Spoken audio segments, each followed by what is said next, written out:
नमस्कार मंडळी.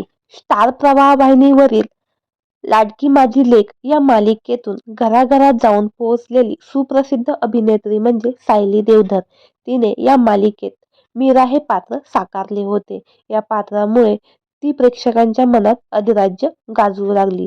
सध्या ती लग्नाची बेडी या मालिकेत सिंधू हे पात्र साकारत आहे. ते देखील प्रेक्षकांना प्रचंड आवडत आहे. मात्र सध्या ह्या मालिकेवर दुःखाचा डोंगर कोसळला आहे. तर जाणून घेऊ संपूर्ण माहिती. गेल्या काही महिन्यामध्ये स्टार प्रवाह वाहिनीवर नवनवीन मालिकेंचा प्रोमो घोषित करण्यात येत आहे. सध्या आई आणि बाबा रिटायर होत आहे या मालिकेचा शुभारंभ नुकताच 2 डिसेंबर रोजी पार पडला. आई कुठे काय करते या मालिकेने तब्बल 5 वर्षांनी छोट्या पडद्याचा निरोप घेतला आहे. त्या जागी निवेदिता सराफ आणि मंगेश कदम यांची आई आणि बाबा रिटायर होत आहे ही मालिका सुरू झाली आहे.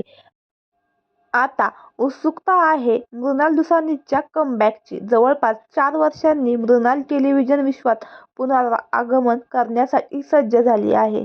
लग्नानंतर होईलच प्रेम असं तिच्या मालिकेचे नाव आहे.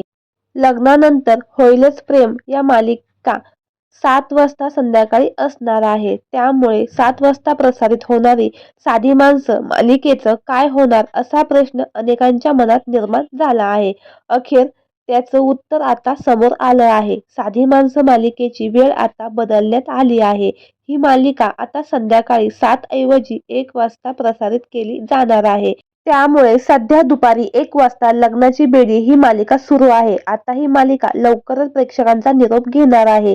गेली काही वर्ष या मालिकेने प्रेक्षकांच्या मनावर अधिराज्य गाजवलं आहे. अभिनेत्री सायली देवधर आणि संकेत पाठक यांच्या या मालिकेत प्रमुख भूमिका आहेत. ही मालिका प्रेक्षकांना प्रचंड आवडत होती. आता लवकरच ही मालिका बंद होणार आहे. तर मंडळी, तुम्हाला लग्नाची बेडी ही मालिका आवडत होती का? आणि या मालिकेतील कुठले पात्र तुम्हाला जास्त आवडते हे देखील आम्हाला कमेंट बॉक्समध्ये नक्की कळवा. धन्यवाद.